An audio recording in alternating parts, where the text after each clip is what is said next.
Alléluia tout le monde, bienvenue sur ma chaîne, j'espère que vous allez toutes et tous bien. Aujourd'hui on se retrouve, comme vous l'avez vu dans le titre, pour parler de la prostitution spirituelle. Je pense que beaucoup d'entre vous ne savent pas ce que c'est que la prostitution spirituelle. Donc je me suis dit que ça serait intéressant d'en faire une vidéo et par la suite même essayer, pourquoi pas, de vous faire un petit témoignage concernant la prostitution spirituelle. Avant même de commencer, je tenais à remercier toutes les personnes qui ont avec moi fait ce transfert de la chaîne Akane Channel jusqu'à la chaîne La Sœur Grâce. Merci pour tous ceux qui se sont récemment abonnés à cette chaîne. Merci à tous ceux qui ont récemment mis des commentaires, laissé des j'aime, laissé des likes, etc. Et merci tout simplement pour votre soutien et pour l'amour que vous me donnez à travers les réseaux sociaux. Si jamais il y a un thème en particulier que vous aimeriez que j'aborde, n'hésitez pas à me contacter sur Instagram, sur Snapchat ou même dans ma boîte mail. L'adresse elle sera juste en barre d'infos. Alors premièrement, qu'est-ce que c'est que la prostitution spirituelle? Comme son nom l'indique, la prostitution spirituelle c'est un peu lié avec la prostitution sous forme charnelle, le fait qu'une femme ou qu'un homme aille vers plusieurs partenaires. Par exemple, si vous lisez le livre de Samuel, d'Ézéchiel, de Zacharie, de Jérémie, en gros les livres prophétiques, vous allez vous rendre compte qu'à un moment donné, Dieu a créé, a formé et a envoyé des prophètes vers les nations pour annoncer des oracles de colère, pour annoncer des oracles de destruction. Donc ils ont été choisis, préparés et formés par Dieu, tout simplement pour inciter le peuple juif, pour inciter les Israélites à revenir vers Dieu de leur mauvaise voie et de leur mauvais comportement. Ensuite, pour parler plus en détail de la prostitution spirituelle, je vais vous envoyer dans le livre de Jérémie chapitre 3, versets 6 à 10. Dans ce chapitre-là, nous parle de l'infidélité, de la prostitution spirituelle que le peuple juif, que le peuple Israël a exercé envers Dieu. Se prostituer spirituellement, c'est tout simplement le fait d'abandonner Dieu, d'abandonner les voies et les commandements que Dieu nous a donnés pour aller vers d'autres dieux, pour se prosterner devant eux et pour adorer les statues, les idoles, etc. Donc il faut savoir que malheureusement, la prostitution spirituelle, c'est pas quelque chose qui est seulement mentionné dans le livre de Jérémie. Quand on regarde la Bible et quand on commence même à partir de Genèse, à partir d'Exode, on se rend compte que malheureusement les enfants d'Israël, les enfants de l'Alliance, le peuple juif a péché et s'est malheureusement prostitué spirituellement dès le commencement. Par exemple, si on va dans le livre d'Exode, chapitre 30 je crois, c'est dans ce livre-là, c'est dans ce passage-là que Dieu dit à ses enfants qu'il est un Dieu jaloux. Il faut adorer et vénérer qu'un seul Dieu, et ce Dieu-là, bien évidemment, il faut que ça soit Jéhovah, il faut que ça soit le Père de notre Seigneur Jésus-Christ et pas un autre Dieu.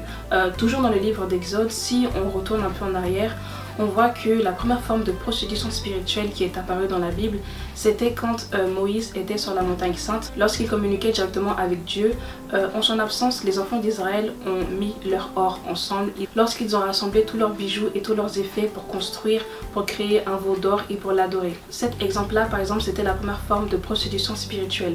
Et malheureusement, il y en a eu bien d'autres dans la Bible. À chaque fois qu'un enfant d'Israël, à chaque fois qu'un enfant issu de l'alliance entre Dieu et Abraham a transgressé les voies de Dieu, s'est éloigné du chemin de Dieu et tout simplement quand il est allé vers d'autres dieux ou parfois même vers d'autres personnes, vers d'autres ancêtres pour se prosterner devant eux, pour le vénérer, pour l'adorer, c'était une forme de prostitution spirituelle. Et donc nous aussi en tant qu'Africains, si on regarde par exemple nos ancêtres qui étaient animistes, qui étaient des adeptes du vaudou, eux aussi ils étaient dans la prostitution spirituelle parce que au lieu d'adorer le Dieu vivant, le Dieu créateur du ciel et de la terre, ils se sont créés des statues, ils se sont créés des idoles, parfois même ils adoraient des pagnes, de l'eau, des herbes, etc.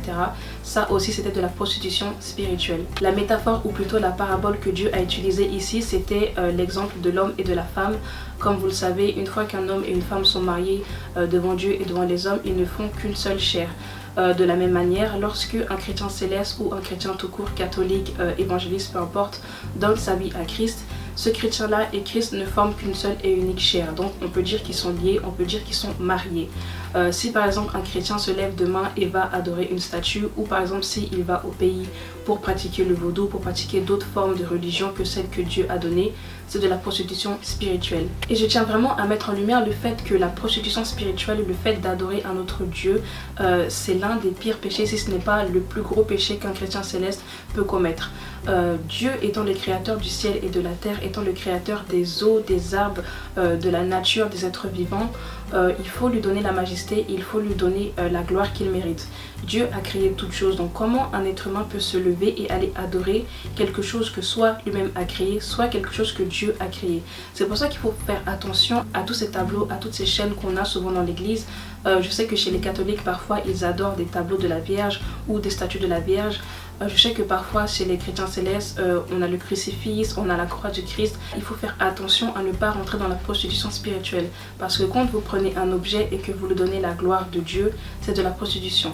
Quand vous prenez un vêtement, un habit et que vous lui donnez la gloire de Dieu, c'est de la prostitution. La prostitution spirituelle, c'est l'un des plus grands péchés. Pourquoi? Parce que c'est un péché qui vient du cœur. Comme le Christ le dit, comme Dieu le dit dans sa Bible, le cœur de l'homme est le temple du Christ. Donc il faut entièrement donner son cœur à Dieu, il faut entièrement donner son cœur à Christ et le servir avec honnêteté et avec sincérité. Donc quand nous adorons d'autres choses, d'autres personnes que Dieu, c'est de la prostitution spirituelle et il faut non seulement arrêter ces choses-là, mais il faut surtout se repentir. Donc je donnerais comme conseil aux chrétiens célestes de faire attention à toutes ces choses, à tous ces objets ou parfois même à certaines traditions qu'on nous a inculquées dans la tradition africaine, etc. Mettez Dieu avant toute chose et dites-vous que si cette chose-là, si cet objet-là n'a pas été inscrit dans la Bible, c'est que certainement ça a été créé par les hommes, donc certainement c'est une adoration qui vient des hommes. Toutes ces croix que certains tiennent à la main, tous ces tableaux et ces représentations du Christ qui sont en eux-mêmes des péchés parce que c'est interdit de le faire, sont une forme de prostitution spirituelle. Donc si jamais chez vous, vous avez des tableaux du Christ ou si jamais vous avez des statues, des objets ou peu importe, il faut s'en débarrasser et il faut uniquement adorer et vénérer Dieu. On ne se prosterne pas devant un être humain, on ne se prosterne pas devant un objet. À la limite, on peut se prosterner devant la croix du Christ à l'église, mais pas autre part. La deuxième partie de cette vidéo va plus être axée sur la deuxième forme de prostitution spirituelle que j'ai pu observer en venant à l'église. C'est la prostitution spirituelle venant du cœur et la prostitution spirituelle des mœurs. Donc qu'est-ce que c'est que la prostitution spirituelle venant des mœurs? Premièrement, si on observe ce que le Christ nous a donné, les commandements et les préceptes qu'il nous a donnés avant de partir. Le Christ a demandé aux chrétiens célestes, de nous aimer les uns les autres, de nous respecter les uns les autres et d'aimer Dieu avant toute chose. Si par exemple nous prenons le Christ comme exemple, le Christ a été amour, le Christ a été paix, le Christ a été pardon. Quand par exemple nous avons de l'animosité dans nos cœurs, quand par exemple nous détestons nos frères ou nos sœurs, quand par exemple nous passons notre temps à persécuter les uns et les autres, c'est une forme de prostitution spirituelle parce que c'est un comportement qui a été donné, qui a été propagé et qui est tout simplement incité par le malin. Donc certes, le fait d'adorer des statues, se prosterner devant d'autres objets, adorer et vénérer des objets qui ont été créés par les mains d'un homme, c'est de la prostitution spirituelle. Mais sachez que lorsque vous détestez quelqu'un, lorsque vous haïssez quelqu'un, lorsque vous vous comportez mal avec quelqu'un, sachant que ce n'est pas un comportement qui a été donné par le Christ, c'est aussi une forme de prostitution spirituelle. Donc en gros, il y a des lois, des préceptes et des commandements que Dieu a donnés avant de quitter la terre. Et il y a aussi un certain comportement qu'il faut avoir. Et selon moi, lorsque nous nous détournons de ce comportement-là, lorsque nous ne prenons plus exemple sur le Christ mais que nous faisons le mal, donc que nous agissons comme le diable, c'est une forme de prostitution spirituelle. Donc je reviens à ce que je disais tout à l'heure, c'est une forme de prostitution spirituelle parce que c'est des mœurs, c'est un comportement qui a été créé et qui a été dirigé vers les hommes par le diable. Donc si nous suivons ce que le diable fait, si nous suivons ce que le diable dit et si nous avons le même comportement que lui à l'église ou en dehors de l'église, c'est de la prostitution spirituelle. D'où l'importance de venir à l'église ou d'où l'importance d'être en général sanctifié parce que quand nous sommes sanctifiés, notre corps, notre âme et notre cœur surtout appartient à Christ. Tandis que lorsque nous ne sommes pas sanctifiés, c'est plus facile pour le diable d'entrer en nous, du coup de nous posséder et d'avoir le même comportement que lui. Une autre forme de prostitution spirituelle que j'ai également pu observer, c'est quand par exemple vous êtes dans une paroisse et que vous ne vous entendez pas forcément avec le chargé, avec la maman de la paroisse ou avec les frères et les sœurs. Parce que bien évidemment vous avez un mauvais comportement. Quand on vous chasse d'une paroisse et que vous allez dans une autre paroisse et que vous avez le même comportement, c'est de la prostitution spirituelle. En gros, quand vous avez du mal à vous soumettre à ce que Dieu dit, à ce que Dieu demande, c'est une forme de prostitution spirituelle. Et il faut faire attention parce que parfois l'esprit d'orgueil, l'esprit de méchanceté, l'esprit de compétition sont des choses qui nous poussent à faire le mal. D'où l'importance, une fois de plus, d'être sanctifié. Se balader de paroisse en paroisse pour être chargé, pour devenir chef divisionnaire, pour devenir maman de la paroisse, etc. sont de la prostitution spirituelle. En général, même si le parcours change en fonction des personnes, Dieu nous attribue une seule paroisse. Dieu nous met dans une seule paroisse pour que nous travaillions. Nous avons une mission à accomplir dans cette paroisse-là. Et puis quand c'est fini, nous allons autre part. Et puis de l'autre côté, il y a également les prophètes et les prophétesses des nations ou les leaders des nations, etc. Ce sont des gens que Dieu a mis à part pour qu'ils parcourent la terre, pour qu'ils aillent de paroisse en paroisse pour propager la bonne nouvelle du Christ. Mais quand vous passez de paroisse en paroisse parce que vous avez du mal à vous soumettre à l'Esprit de Dieu, c'est de la prostitution spirituelle. Et enfin, la troisième partie de cette vidéo ne va pas être axée sur une forme de prostitution spirituelle en particulier, mais je voulais plus attirer l'attention des chrétiens célestes sur l'amour du Christ et sur la miséricorde de Dieu envers ses enfants. La prostitution spirituelle, comme je le disais tout à l'heure, c'est l'un des plus gros péchés. Pourquoi? Parce que le premier commandement que Dieu a donné aux chrétiens, c'est de l'adorer lui et lui seul.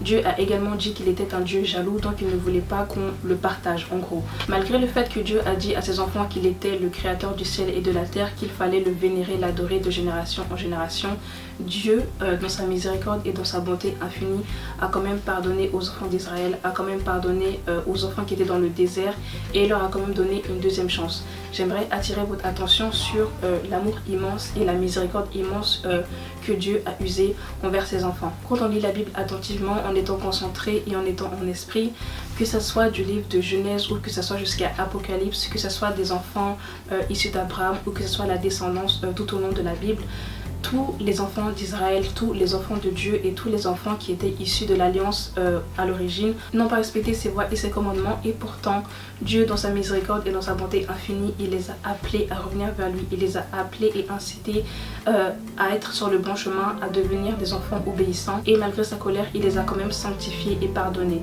Si par exemple on va dans le livre de Jérémie chapitre 4 verset 1 à 2, on se rend compte que Dieu, toujours dans sa colère, dans son mécontentement, dans sa tristesse, il incite quand même ses enfants à revenir vers lui. Il dit aux enfants d'Israël et il dit aux chrétiens célestes que si nous revenons à lui avec sincérité, avec piété et avec soumission de tout notre cœur et de toute notre âme, il nous pardonnera, il nous sanctifiera. Donc la prostitution spirituelle, comme je l'ai dit, c'est non seulement quelque chose de charnel avec les idoles, avec les poupées, avec les tissus, etc. Mais c'est également quelque chose qui est dans le cœur et c'est également quelque chose qui est spirituel. Donc si vous aussi, comme moi dans le passé, vous avez été infidèle envers Dieu, si vous aussi vous êtes prostitué spirituellement, il n'est jamais trop tard pour se repentir. Sachez que c'est pas comme nous les êtres humains, les bras de Dieu sont toujours ouverts pour ses enfants. Dieu, dans sa miséricorde et dans sa bonté infinie, il sera toujours là pour vous aider, pour vous épauler, pour vous assister et pour vous aider à revenir vers lui. Comme Dieu lui-même le dit, Dieu est un Père qui est riche en bonté et lent à la colère. Donc le temps que la colère de Dieu arrive, s'il vous plaît, faites l'effort de vous repentir, faites l'effort de revenir vers lui avec sincérité et avec soumission et avec obéissance pour que Dieu vous accepte, pour que Dieu vous réaccepte en tant qu'enfant et pour que Dieu vous pardonne tout simplement. Donc voilà, c'est la fin de cette vidéo, j'espère qu'elle vous a plu. Je crois que ça a été une courte exhortation. En tout cas, j'espère que vous avez compris le message que j'ai essayé de faire passer. Encore une fois, il n'est jamais trop tard pour se repentir. La prostitution spirituelle, malheureusement, c'est quelque chose qu'on fait tous parce que comme je l'ai dit, c'est plus quelque chose de charnel, c'est plus quelque chose qu'on fait avec nos mains. Maintenant, c'est quelque chose qu'on fait dans le cœur. Détester quelqu'un, haïr quelqu'un, persécuter quelqu'un, c'est de la prostitution spirituelle. Donc c'est quelque chose qu'il faut arrêter. Si jamais il y a une partie de la vidéo que vous n'avez pas compris, n'hésitez pas à me le dire dans les commentaires ou à venir me voir sur les réseaux pour que je vous réexplique. En tout cas, restez dans la paix du Christ, demeurez sur les voies du Christ, obéissez aux commandements, aux voies et aux préceptes que Dieu nous a donnés pour hériter de sa bénédiction, pour hériter de sa protection et pour éviter d'être des prostituées spirituelles. Comme d'habitude, si la vidéo vous a plu, n'hésitez pas à aimer, n'hésitez pas à commenter, n'hésitez pas à partager surtout, et on se dit à la semaine prochaine pour une nouvelle vidéo chrétienne céleste.